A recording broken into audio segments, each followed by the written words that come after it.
Hi, everyone. I'm Donna Marie, host of the Sacred Moments podcast, and welcome. This is a space to normalize mortality, grief, love legacy, and end of life conversations. I am a death doula, celebrant, love legacy guide, and end of life planner. And today's conversation is with Holly Metcalf. We talk about her cancer journey 10 years later. We talk about our roles as end of life doulas, the companion care services we provide, and a whole lot more. I hope you enjoyed today's conversation and that you can learn a lot more about what we do as death doulas and the services we offer. Sitting here with my daughters. This weekend is her birthday. We're having a great time in New Orleans, Louisiana. I have on short sleeves. I love it. Enjoy the episode. Before we move on, please subscribe to our channel, hit that notification bell, like our content, share your comments. We want to hear from you.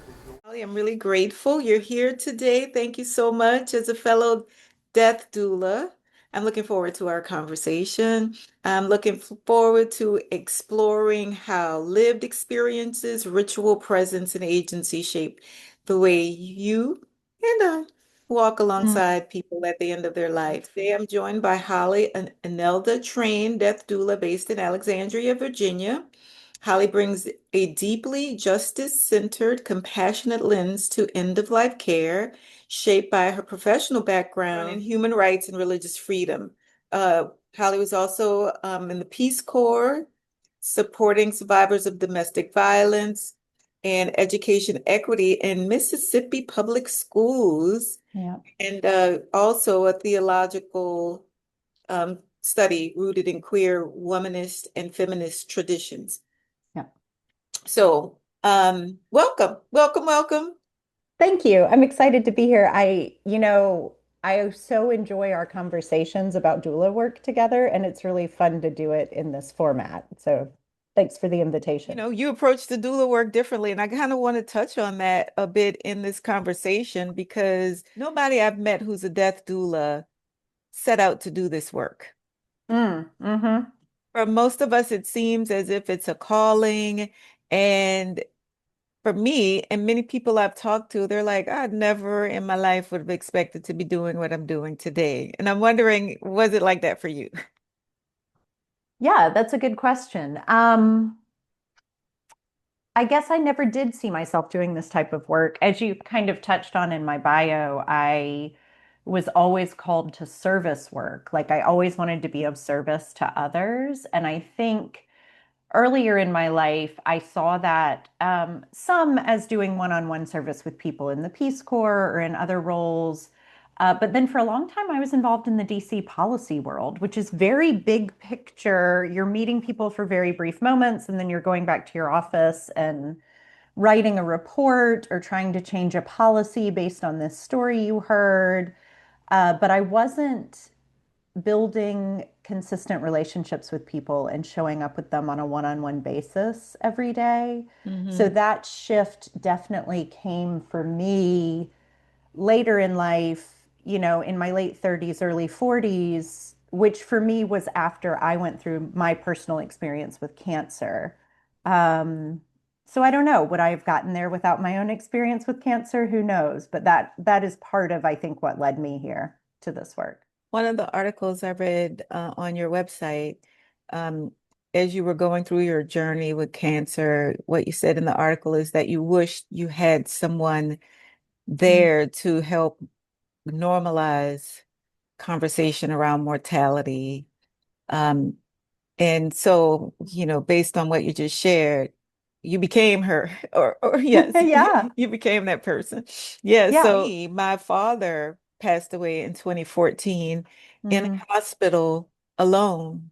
Hmm. And I wished I had someone to tell me what was going on, someone to make it clear to me that his life is coming to an end. Hmm. And maybe you shouldn't fly home on Monday morning and you should stay here Sunday evening because he doesn't want you to leave and he's nearing the end. No one had that conversation with us. And my dad had been sick for a very long time with a Mm. bunch of chronic stuff. And, after 8 years, actually, he had 6 strokes Ooh. 8 years prior to his death. And the doctor, 8 years prior to his death, said, "Oh, prepare yourself. Mm, He's going to continue to get worse, and he can go at any time." He lived mm-hmm, for 8 more years, and so that advice from that doctor just kind of slowly went in one ear and then eventually just left through the other ear. And in the moment, nobody wanted to think about the possibility of losing my dad. We were clearly, when I look back, clearly in denial. mm, And and he died in the hospital alone. That was mm, horrible. And the amount of grief I experienced for years after that mm. is like nobody should have to go through this. Yeah, it's interesting. You're making me realize that I think my starting point when I start working with a client is I try to show up as the person I wished I had had. Hmm. And then what I hope is that I'm listening to the client and what they need and what they want and adjusting as necessary. But of course, I carry all that into the room with me. Yes. And it's the only place I know to start from. I know what I wanted when I was in that place. I know what I've seen other people ask for or what other people want. I think you and I have talked about this before, but I'm curious, how do you feel about folks just with the story of your dad? You know, I'm not sure. I think some folks want to die alone. I'm Hmm. coming to believe that some folks want to die alone and that that's not necessarily a distressing thought for me when I'm serving someone if they've died alone. Do you feel like that was the case with your dad, that you wanted to be there or He wanted me there. He kept asking me not mm, to leave. And because I had a 6 a.m. flight the next morning, I stayed as late as I felt I could. I hadn't packed, I yeah. hadn't prepared myself to leave. Um, Another thing that happened is he asked my mom to go home, and she's like, he never does that. He never asks me to leave. So he asked her to leave, and he kept asking me to stay. Mm, And everybody left him there alone. Now, mhm, in my doula work, when I started, yes, that was one of the drivers. I'm like, I don't want people to die alone. But then I realized people will die alone. Some people want mm, to die alone. And sometimes I won't be there, a family member won't be there, and a person will die alone. yep, It will happen. yep, In this work, it isn't not about us at all. Like you mm-mm, said, you bring that with you, but you're listening and allowing the person you're serving to guide. And that was the lesson I had to learn after becoming a death doula. But originally, I'm like, "Ah, nobody should have to go through this. Nobody should die alone." And as you mm-hmm, know, one of my recent clients died alone. mm-hmm, And that for me was very heartbreaking because I know that person probably would have preferred having companionship. mm, But toward the end, the people who mattered were there for as mm, long as they could be there. mm-hmm, And that was beautiful. mm-hmm. And I can't be everywhere and know Yeah. everything, and none of us can. And so that's a lesson for doulas to learn. You don't learn that Mm-mm. until you're actually in this work. Yeah, at times I'm really hard on myself. Talking with you and talking with other doulas helps me to normalize there's no perfect way to do this. I can keep improving my skill set, but I'm never going to know everything. And also, death is unpredictable. And so, even if I know the signs I'm looking for or the prognosis, or I've been visiting the person regularly, sometimes I'm surprised by how quickly they decline or how quickly death comes. And it's hard because sometimes I wish I had been able to predict it better, but that's just not how death works. Yeah. And that's a humility I've had to bring to this work. And sometimes it really bruises my ego. Absolutely. There's another client who, stopped eating and drinking, right? Not Hmm. intentionally. When you get to the end of life, that's just a natural part of it. You Yep. you you you don't eat and drink. And this individual without food and water, if I can remember correctly, lived for like 11 days or 10 days. Long time. And the nurse was not accurate, nor was I, because as you stated, it's unpredictable. Hmm. So none of us know. We can give an individual an idea, Hmm. but things happen the way they happen. And I find sometimes that is a piece of what I bring to the companioning with me is just the vulnerability of saying, I don't always know how this is going to go. Hmm. I'm trying to learn everything I can. I have experience being in this space, but also this is beyond anything I can control. And I can't tell you exactly how it's going to happen. And I can just sit here with you in that uncertainty. You don't have to be alone in it. We can both be uncertain together. And we can talk about how hard that is. Yeah. How does normalizing conversation around mortality and providing companion care, in your opinion, you know, helpful just to Mm, encourage anyone listening, because sometimes people just want to go inward and deal with their own situation and not have anyone around. And that might be best for some people, mhm. but others just don't, we're in this culture where I don't want anybody knowing my business. What are your thoughts about how this companion care and normalizing conversation is beneficial to people? Yeah, I think in response to that question, I want to give a really personal example of my experience as a cancer patient, which was 10 years ago last week that I was Oh, diagnosed. So it's been 10 years. Thank you. yay, you're Um, welcome. and I had stage three, initially stage 3B, and then it was later diagnosed as 3C, inflammatory breast cancer, very close to metastatic cancer, very aggressive. I really thought I might be dying. Hmm. Um, and it was a very abrupt diagnosis. I hadn't known I was sick before I got diagnosed. I was, in chemo in treatment within a week. It all happened very quickly. And I was in my early 30s. I had just married a widower that had 4 kids. I was a new stepmom. I was working full time in my government job. And I was going through this very traumatic diagnosis, and also feeling the need to hold it all together for the people around me.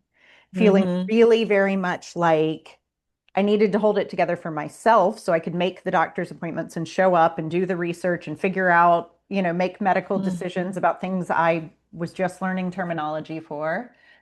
I didn't want to scare the kids. I had just come into their life and they were young, and I wanted to be honest with them, but also, not see, I didn't want to let them see the full depth of my fear, I think is the truth. I didn't want my husband at the time I didn't want to pour all my fears out on him. He was coping with it in his own way. My Hmm. mom, everyone around me had their own reaction to this. Yes. And I think because of that, I had a hard time finding places where I could feel the depth of my grief and the depth of my fear and like actually process my emotions and actually admit some of the things that were going on with me. And so I think that very much informs the way I am a doula in that I'm not in people's families. I don't have that history with them. They don't have a relationship with me where they owe me some sort of thing. I can show up Right. as kind of a neutral slate and a confidential space where people can say those things. And then I think from there, with certain clients, it can be a conversation about, do I want to tell my family? How do I tell my family? What might that conversation look like? Can you help me practice? Can you help me with language? I don't even know what to say. Um, so I talk through that with a lot of my clients. Yeah. Hmm. I'm curious, how do you approach the companioning piece? I will say, as you were speaking, one client in particular I was thinking about is one with mild dementia. And so Mm, having those conversations about, you know, can you help me practice sharing? There was no way to have those conversations. hmm However, um, as I was serving this person, I developed a relationship with the family, and I would notice how my client would show up differently with me one-on-one, the two of mm, us, and then when family members were around, a little more needy when the family members were around. the family members were catering and not realizing that this person is actually a little more independent than you're giving person Mm, credit for, but would show up with me very comfortable and open and fun. Like I would try to make fun for us. And with the family member, it was always more somber, and mm, the family is again helping more and not recognizing or acknowledging the independence the person still mm, has. And so with that companion, I call myself a friend till the end. mm. That's sweet. I like that. And so as a friend till the end, like as you stated, you create that trust Hmm. initially. You help people to understand I'm here every week, every other day, whatever it is the agreement is as it relates to my time with that person. And you can count on me being here. We can do whatever you'd like. I'm going to bring suggestions. And it's a scary time for people Mm-hmm. sharing anything you're feeling that you aren't Hmm. comfortable sharing with a family member, someone you have history with, someone who might be judging you. Hmm. It is so much easier to do that with me. It's not going anywhere. I'm not judging you, but I'm going to question. I'm going to ask you some questions. We're going to process, and I think that's so important. I think it's interesting. You touched on something when you were talking about working with a client and then seeing the client with their family. One of the things that is so unique to me about this work and sometimes challenging is being in the family space and witnessing, like a lot of times we're in people's homes, we're seeing them with different family members or seeing them one-on-one. Um, and it's such a beautiful way to be able to support folks, but it's also so unique. Like I talk to professionals who work in the mental health space, and they would never meet a client's family, or professionals who work, Yeah. maybe in a clinical office. They're never going to meet the family members and the others involved. And I also find that to be true, where I'll be working with someone, I've come into their lives after usually after a terminal diagnosis. I'm meeting them for this very brief moment of time. I don't know all of the people they've been in their life. Hmm. And so, we'll start to develop a relationship, but then that often gets fleshed out when I meet other people in the family or friends, and I get to see how they relate to other people, it's really amazing to witness that for people. Yeah. Yeah. Yeah. And I think it's so important for us to, and I'm sure you agree with this, to recognize that we can't fix anything. Oh gosh. In a family, if you have a difficult relationship, you've had that difficult relationship for your lifetime. Hmm. And there's nothing a doula can do to come in and magically make that all right. Hmm. I will say one thing I do, um, and I do it gently, but sometimes I will have clients who say, "Oh my gosh, I've never had a good relationship with this person. I feel like I need to resolve it before I die." Mm, And in that case, I will ask a lot of questions. I don't assume, oh, yes, you need to tie up, you need to apologize to this person. That's not my immediate response. My immediate response is, oh, tell me more. Like, why don't you have a good relationship? What's happened there? What do you feel like needs to be wrapped up in this area? Um, because I have had a couple of clients who I felt like they just felt guilty. They felt like they had to have good relations with everyone at their moment of passing.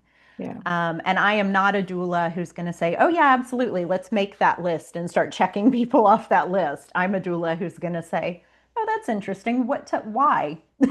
You're And then right. we can talk about it. Right. Yeah. And that's so necessary. So that companion care is helping people to reflect. Mm, We help people with life review. We help yep. people do so much deep soul searching and deep reflection and introspection work. And that's part of how the peaceful ending is Mm, kind of designed, and not that we're doing the designing of it. We Right. are following the lead of the individual and Yep. utilizing the skills and the tools and um the knowledge that we have and the Mm-hmm. experiences we have in order to assist a person, and talents that we have. So, there are people who um, one doula who works with us does Reiki. Yep. There's another who does music therapy. Mm-hmm. I am a meditation guide. Yep. Yeah. You have so much in your background, the theology, but also just all of your experiences working with individuals, like in the service capacity, but Mm-hmm. individuals who have experienced trauma, Yep. and then your own personal experience as well. Yeah, I think that's true. And I think I definitely bring that framework. One of the things I was taught, I'm thinking back to my time in government work. When I was working for the federal government, I would often meet with groups to talk about human rights abuses. So I would meet with, for example, asylum seekers or marginalized populations that were seeking human rights from a foreign government. And when I would meet with those individuals, so much of it was about creating a framework for the space, like being clear about what to expect when they met with me, the types of questions I was going to ask, how long the meeting was going to take place. Did they have a preference for where we met? Did they want it to be public or private? Would they feel more comfortable in an office space one-on-one, or would they feel more comfortable with other people around so we weren't alone? And I think I don't often think about it consciously, but I think that is also my approach to doula work, where I'm trying to set up, and I imagine you do this too, based on your background, set up the framework for the visit that we're having. And then at the end, kind of wrap it up and recap like what we did, what we might do next time. Is there anything else? Just to allow people the ability to relax in that space, to say, Yeah, like, I'm the professional here, I'm going to create this framework. You can relax and yeah. you can, be yourself here. This is the other thing I've thought about a lot recently. Like, I would not have been prepared to do this work in my 20s. I was not this person in my 20s. I wasn't Hmm. ready to, I didn't have the skill set. And I think so many experiences in my life brought me to this point, and I'm not sure that I could have planned the trajectory that would have given me these skills. I think it Yeah, just happened. And now I find myself in a space where my skills are useful. I feel like I'm helping people, and I've acquired them from all these different pieces in my background, which is yeah. cool. I can look back on my life and see where I had a heart for people that others kind of didn't pay attention to, didn't see, um, didn't honor.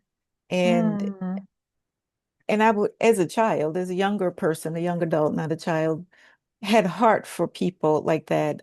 There were times I became a parent at 17 years old, and so mm, I certainly wouldn't have been prepared in my 20s. Um, but even in my 20s, I always had a heart to serve people, and I mm-hmm, I had a way of seeing people when others chose not to see them. mm-hmm, Especially, being a teenager at 17, so many pitiful looks I got. mm, And I've had a few clients who would tell me I don't like it when such and such comes in and talks down to me, or talks to me like I'm stupid, or mm-hmm, looks at me with pity. And, so going back in my life, I get that. I've experienced mm-hmm, that. And from a very young age, I knew I didn't like the way that mm-hmm, felt. So a person that someone else might walk by and ignore, I would walk up to and acknowledge. mm-hmm, And so there's so many aspects of my past that led me to this work. So when I got here, I just thought this makes so much sense. Being a death mm-hmm. doula makes sense. I resonate so much with when you're talking about that look of pity. as you know, I like to work with young adults who have cancer. And some folks, when they meet someone who is young with a terminal diagnosis, they instantly see it as oh, it's so tragic. It's so sad. And it is, right? Yes, Like yes. there's tragedy and trauma there. Um, And the person experiencing it knows it, so they they know don't need that. to hear it They don't again. need to hear it. And also, I think a lot of the time it has to do with the person saying it and they want to distance themselves. It feels like it creates distance to me. Like, oh, you're one of those special cases who dies young, unlike everyone else. And that Mm, it creates a divide that I think is really unhelpful. And it's so counter to what we do in the rest of our doula work, which is normalizing death and making yeah, it part of the normal human process. And we live in a world where some people die at a young age. yeah. I can't do anything about that. I can be sad about it, but it doesn't have to be, um, yeah, I don't think the pity helps. I don't think the pity helps, and like you said, I can be sad about it, but that's not the only emotion I can be about it. No. Right? I can create joy about it. I Mm-hmm. can create gratitude about it. Mm-hmm. We can have fun and make fun of what we're Yep. going through. We could definitely make light of it. And because none of us can do anything about it. Mm-hmm. Um, but we certainly don't have to be sad about it. And you're going to be sad about it. I'm not saying Right. that that isn't going to be an experience or an emotion, but that isn't the only experience we have to Right. have. Yeah, And I think absolutely. that's another way death doulas with its companioning Mm. help people. You are Mm-hmm. surrounded maybe by family members who are sad. I'm losing my mother, I'm losing my sister, I'm losing a family member, I'm Mm-hmm. losing a friend, and that's all they can think about. Right. And I do find that sometimes I'm a vessel for that. And so I'm thinking of one client in particular I had in her 50s who was passing away from cancer. Um, and there were some folks in her circle of care that were very, very upset. And they were processing how they felt about that, and they wanted to be there to support her. And at times, I made myself available to them to step outside and hear what they were feeling so that they could say to me all of the fears and sadness that Yes. they had, and then go back inside and be with her in the ways that she wanted them to be. And it was I, really beautiful to be able to provide that service to them. Yeah, I love that. That is Yeah. very beautiful. Reason for this podcast is really to normalize end of life conversations, death, mortality, but also grief and Yeah. and love legacy. I don't say just legacy because when I do, people think things and money Mm-hmm.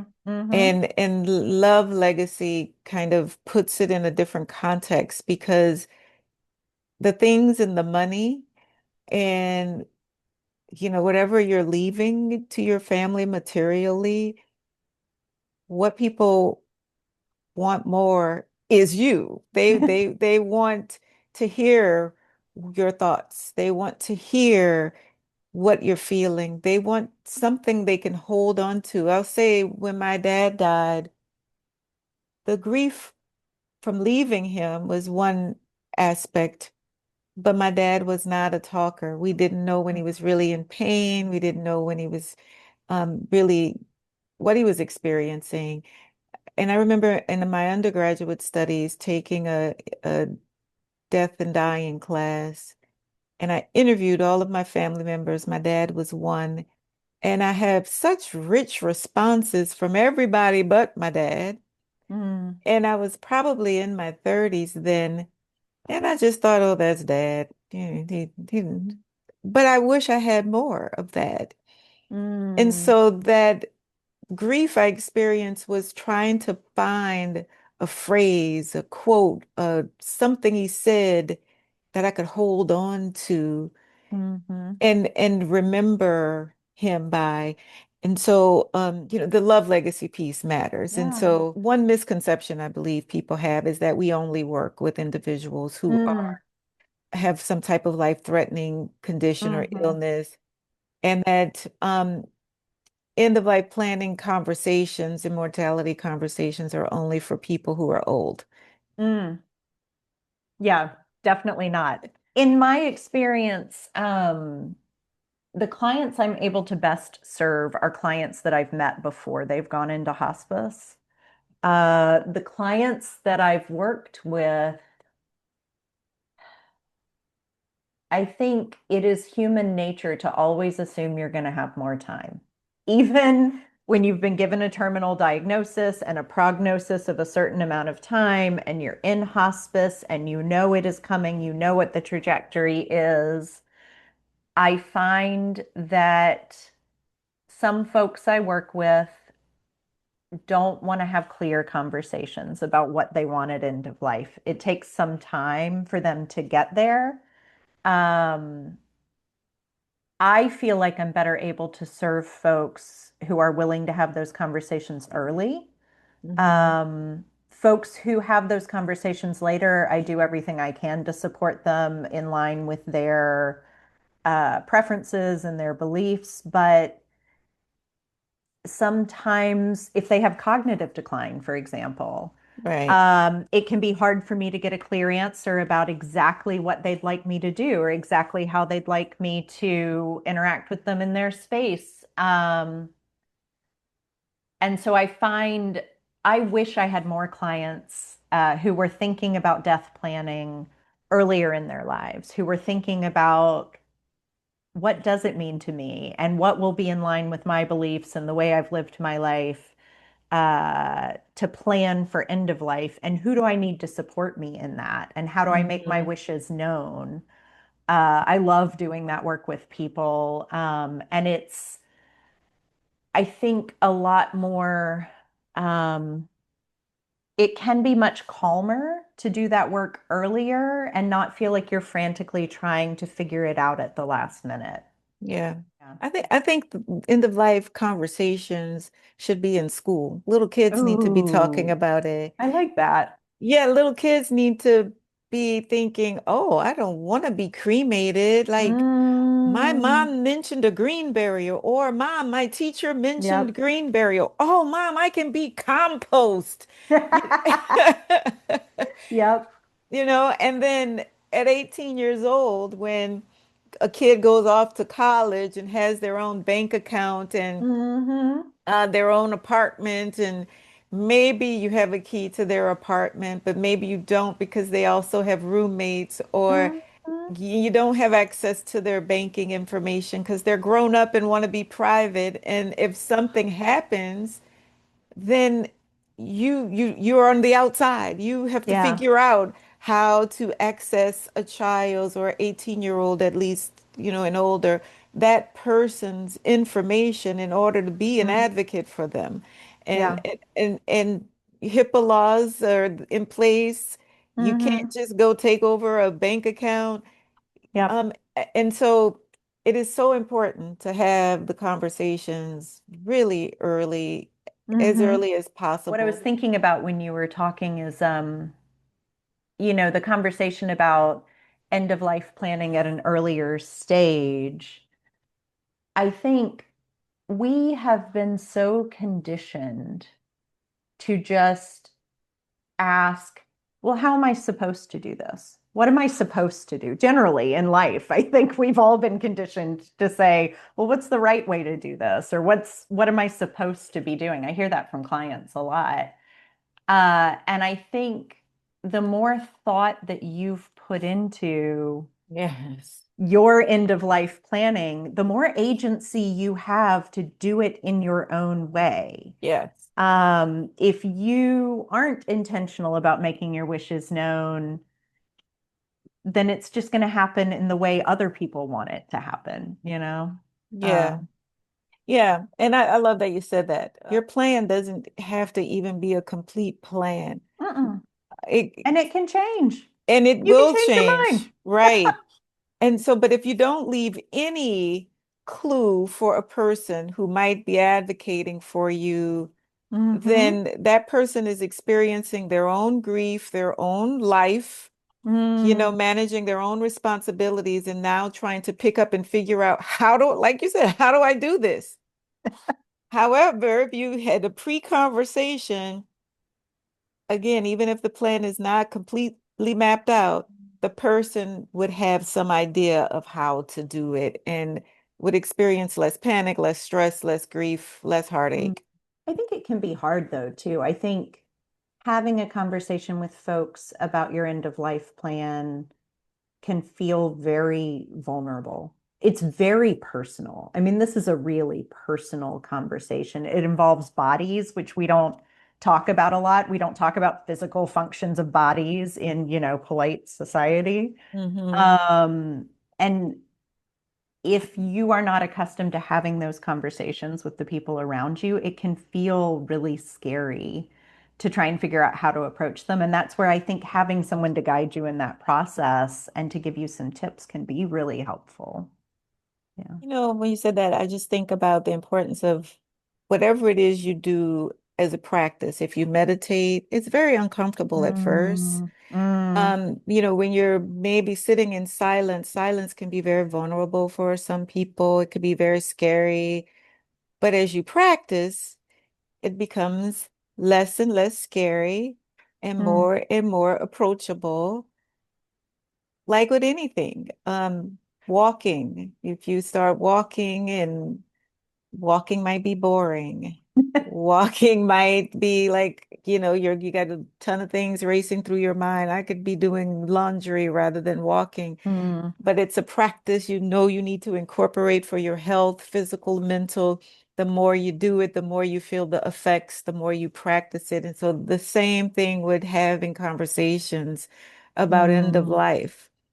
mm, Um, the more you do it, when you start the conversation, or when a person starts a conversation, when I started the conversation, after mm, my dad died, I hired a death doula.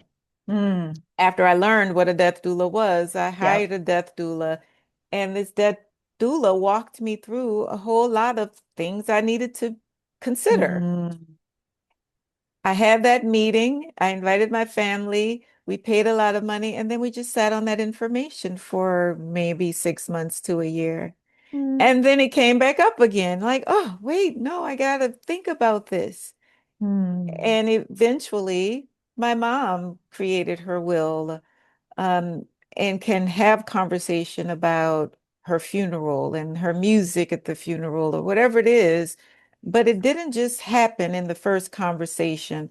As a matter of fact, when I invited everybody to the first conversation, they were like, oh, what is Donna getting us into? Why do we have to do this? And so that's how an exercise routine might start. There are many times I've been mhm. in an exercise class and have asked myself, why am I here? I just want to go home. What am I doing to myself? So it's no different from anything else we do in life, right? And so, Yeah. Yeah, yeah, absolutely. But I think one of the things that's so unique to me about this is it's so personal. Like when you die, you are surrounded by people who love you, maybe, or you have people who are supporting you, but it is so personal. It is a thing that is happening individually to you in that yes, moment. With the folks that we serve. yes, Um, it really, I think the thinking about it in advance is really an investment in yourself. You have to decide that you're worth that investment and that emotional labor and that those challenging conversations. yeah, Uh, but it really allows you to have, I think it can give people peace of mind. And I think absolutely, it can give the surrounding circle of care peace of mind as well. It makes things clearer absolutely. for everyone. Yeah. Yeah, it absolutely does. And one other benefit of starting early, I believe, it makes you look at your life. It makes Mm, you back to that love legacy piece. Are my relationships healed? Mm-hmm. How am I showing up in this moment? If this is how I want to be remembered when I'm no longer here, what actions? Am I working Yep. too much? Am Yep. I not spending enough time with my family? Mm-hmm. Am I using words that don't align with the way I want to be remembered? It wakes you up to life, Yeah. really. Yeah. And what a gift to have an opportunity to change behaviors instead of having regret, right? And Yes. what a great opportunity to take an assessment of where you are and where you want to be and change if needed, or check in and know that you're on the course you want to be on. Yeah. I'm curious, Donna. I know with me, it comes up sometimes, maybe because of my seminary background or like particular clients I've served. Do you get a lot of spiritual questions and conversations from your clients? No, I don't. I think a benefit for us is we kind of know upfront what the person's Mm, religious beliefs are or whether they have any. Um, I always bring it up hmm um, because I want to be supportive of the person. Like, so if we have a piece of paper that says, oh, my religious belief is such and such, that might not hmm be accurate. The person, Right. so I want to know so that I'm not sharing or mentioning or doing, it may be what your family member hmm believes, and they just made sure that was on your intake sheet, but it doesn't hmm necessarily, so I want to know all the time what people's beliefs are, um, because I don't want to say or do anything that might hmm be offensive or might not be appreciated. I did have one interesting encounter with a woman who her children said, my mom and made us go to church every Sunday. We went to church every Sunday. mm Even on vacation, we had to go to church.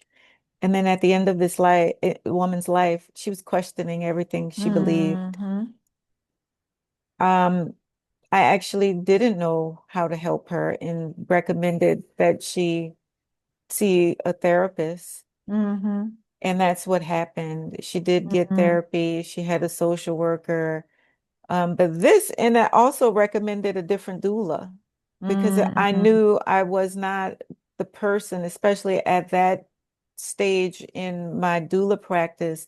I was not the person who could actually help her process that and talk through hmm that. She was very fearful, um, because of something that maybe had happened in her past. mm And she was really experiencing a tough time, and I did not know how to help her. And that's really the only person who brought up their spiritual beliefs hmm with me. Everyone else, I kind of initiate.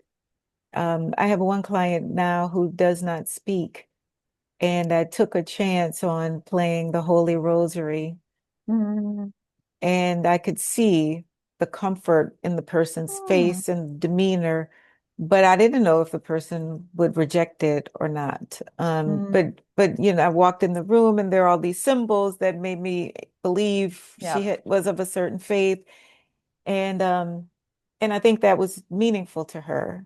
hmm So what about hmm you? You're making me realize I always ask about it because you're right. With a lot of clients I see, there'll be an intake form and it'll say, a specific religion or no religion. And if someone, for example, is Catholic and they want to have last rites before they die, I want to clarify that so we Yes. can make sure and call the chaplain and all of that. Um, Not all clients want to talk about spirituality or religion. Even when I was, pursuing a seminary degree and working in Christian churches, I was always the kind of person that really loved to wrestle with doubt and fear. Like, I want to talk to the folks that are getting real about, like, Yes. where does the rubber meet the road? Like, I don't know if I believe this because X, Y, Z. Um, and so I've had a couple of clients who have had things they want to talk through, tease out, wrestle with.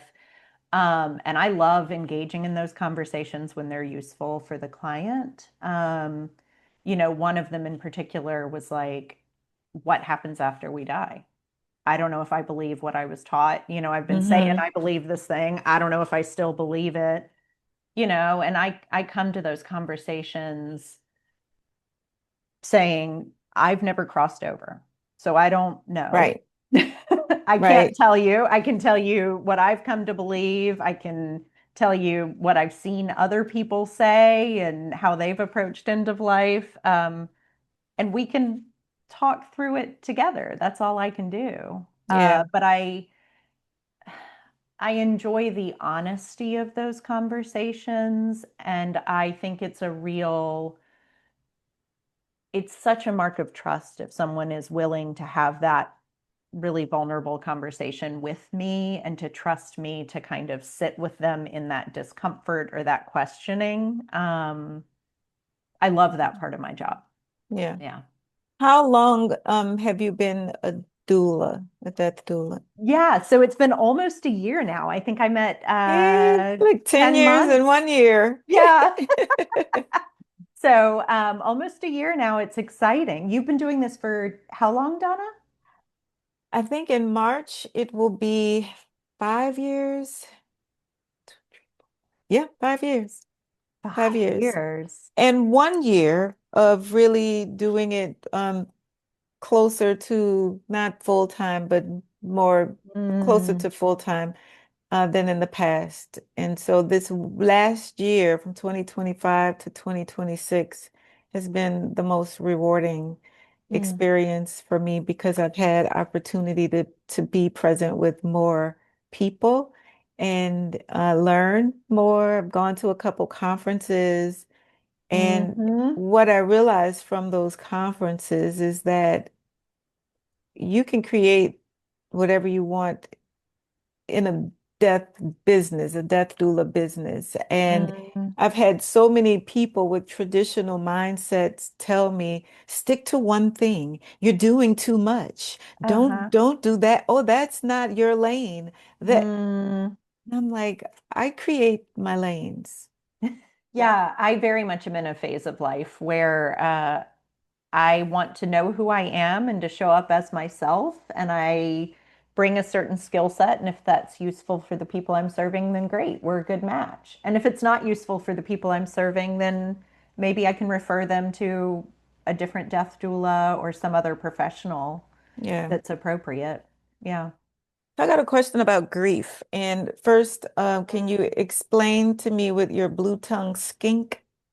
Am I saying that right? You are. I love that you're asking a question about him. Yes, what about my blue-tongued skink? First of all, describe what a skink is. Okay. I So got the blue tongue part. you did.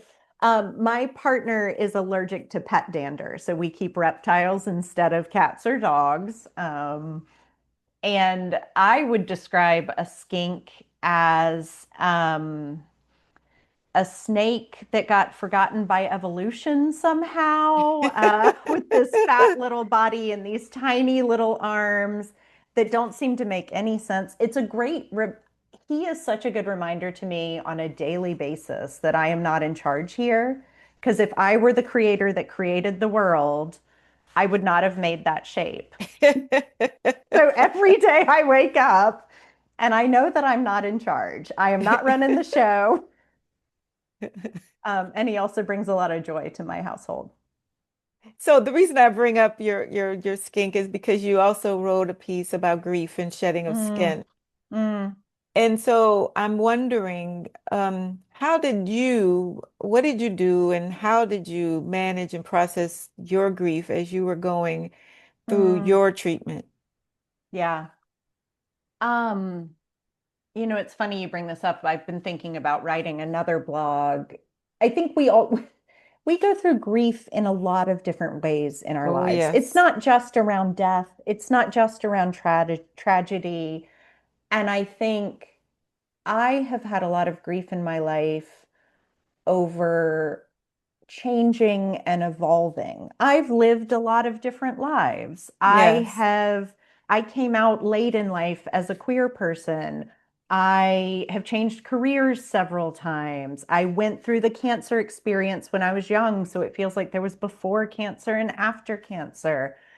And all of those chapters, even when you're evolving in ways that are good, they bring grief. You have grief for the way you thought things were, the things you're letting go of, the things you're shedding. And I have I, retirement grief, not to do cut you off, you? but right, retirement Yeah. grief, but it's not, I'm grieving, but I'm also happy, right? Like Right. they exist together. Yes. Yeah, absolutely. Happy things bring grief too. Yes. Um, and I very much am in this phase of my life where I feel like the grief is real and you have to feel it, and it's, good to be in touch with that part of your body. But what is unhelpful is the idea that you should be doing it differently, or that you shouldn't be changing, or that you shouldn't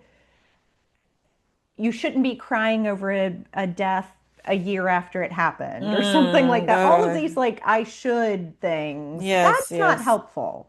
That's not how grief works. And none of that helps us to live full lives. Right. And so, yeah, the piece I wrote about the skink, he sheds his skin once a month. He fully sheds every scale on his body once a month. And it's not an easy process for him. There are things that can go wrong. There are ways that he needs help sometimes. Um, and it just reminds me that I also am shedding. Mm, We are never the same people. Every month, I'm a new person, right? I'm still myself, but I'm yeah. also older, different, changing every day, learning new things. And so I think I'm just very much in a phase of life where I'm holding things loosely and letting things evolve, and become new. So the steps you took though during your, whether they were intentional or not, can you think back and were there certain rituals or Mhm. practices that you used to help you Yeah. get through the grief and all of what you experienced? Yeah. First of all, a good therapist all the Hmm. time All the in all the time. ways. Um, I also had a friend gift me some sessions of somatic yoga therapy where I Mm. did one-on-one with a yoga mental health therapist. And that was so key for me at a time when I felt like my body was attacking me. Like I couldn't Mm. trust my body. And I was very dissociated. And I was not feeling grief. I was feeling shock. Um, and I needed to reconnect with my body. And so any sort of somatic practice where I could get back into my body, walking, there was a lot of walking, um, a little bit of yoga. And then the other thing I'm thinking about when you ask that question is, no, I didn't do it the way I should have. I should have been better. I should have had more rituals because this is what we do to ourselves. I think the reality of the situation was it took me the last 10 years to process. Yeah. Um, and I think the ritual I have in my life now is still clearing out some of that. When I was in the crux of it, I really needed outside supports to help me find those moments. How do you process grief? I cry. Good for you. Yes, and actually I will tell you, I talked about this 1 year of being present with more clients. I've cried a lot this Yeah. year. Yeah. Um, and it's been good. I could feel the release through the crying. Mm, I follow the lunar cycles. I'm yep. always looking for the moon. I love the moon, and Hmm. I love symbolically that, especially at daytime, when you can see the moon in the daytime, like Yeah. most people don't even notice it there. Um, Hmm. and so aspect of the moon is, even in darkness, there is light. Even in darkness, Mm, I have hope because of the moon. Like everybody yep. notices the sun. You can feel the sun. The Mm-hmm. sun is beaming and radiant, and the moon is just subtle and in the background. And that's how death is. And Mm-hmm. so I've learned so much from the moon, and I'm sure there's more to come with the moon education. But I follow the lunar cycles. I used to do it like during COVID-19. I was introduced to the lunar cycles really, and Mm, um, I noticed the moon, like it felt like for the first time during yeah. COVID-19. Yeah. I also walk. I love Mm-hmm. nature. I love trees. I take pictures of everything. Yep. And sometimes none of that works. Right. Yeah. Sometimes the grief is like stuck, right? It won't move. Yeah. Yeah. I Fire and water are big ones for me. Burning something like writing it down and burning it. Mm, Um, and then also just being by water. My personal Instagram is like almost all videos of water. It's just like any water I'm next to at any time. It's so calming it and is. freeing, and again gets me out of my head. The tides, we live by the Potomac right here, and the Potomac has high tide and low tide. And just watching the cycle of the water changing, Yes. it keeps me in perspective. It reminds me again that some things I have to let go of. And also something you said that, something like you're not in, you talked about the skink and how if you were the creator, you wouldn't have created. Uh-uh.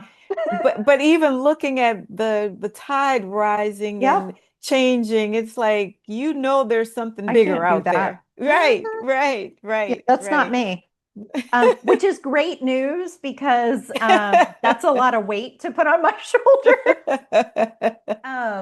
I do find, I mean, we touched on this at the beginning, though. I do find that comes up again and again, working in a space where people are dying.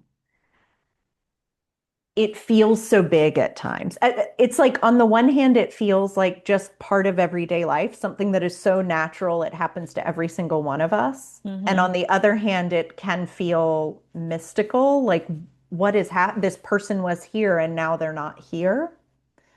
Um, and I have to remind myself that I'm not in charge, Yeah. Yes. because that can feel like such a big, heavy burden, to like want to help or fix or Yeah. something. And that's not our role. And so many unexpected things happen with death. I remember being at a person's celebration of life and Mm, then coming home and unpacking some things. And somehow I had picked up a photo of this person, of them graduating from college or something. I don't even know how I got the photo. And mm-hmm, I just thought, oh, I'm fine. This was a person I served. I was her doula. And I thought, oh, I'm fine. I made it through, beautiful service. Everything was so nice. And then I found this picture and just immediately lost it, started crying. mm-hmm. I didn't even know that was in me. Yep. And so the work can be very unpredictable at Mm, times, and the grief can come out of nowhere at times. mm-hmm. And I'm so grateful for those experiences because honestly, it's teaching me to eat the right energetic foods, Mm-hmm. to take better care of myself because I know if I'm supporting my immune system and it's supporting myself by doing things that keep me mentally fit and so on, Mm-hmm. when those times happen, I'm not impacted as negatively because Mm. I'm taking care of the foundational parts of my self-care. Yeah, Um, agree. I find I need a tremendous amount of rest, yes, yeah. more than I thought I did. I'm learning to do that too. Since I retired, I'm actually learning to not stay up all night. It's Yeah. it's hard because I love staying up all night. But as you stated, I'm realizing I need more rest, so I can't stay up all night. if people were looking for your services, Hmm. how would they find you? Yeah, so I have a website, sacredcirclealexandria.com, and I'm also on Instagram under the same name. Okay. And you serve people in the Northern Virginia, Fairfax area. Yeah. Do you go outside of that radius at all? So I'm based in Alexandria, Virginia. I will see folks in person or virtually, depending on where they're located. If they're in the DMV area, I will usually see them in person. If Okay. someone's curious, we can talk through it. Okay. Well, thank you for your time today. I really appreciate this conversation. Yeah, thank you. It's really fun to be here with you.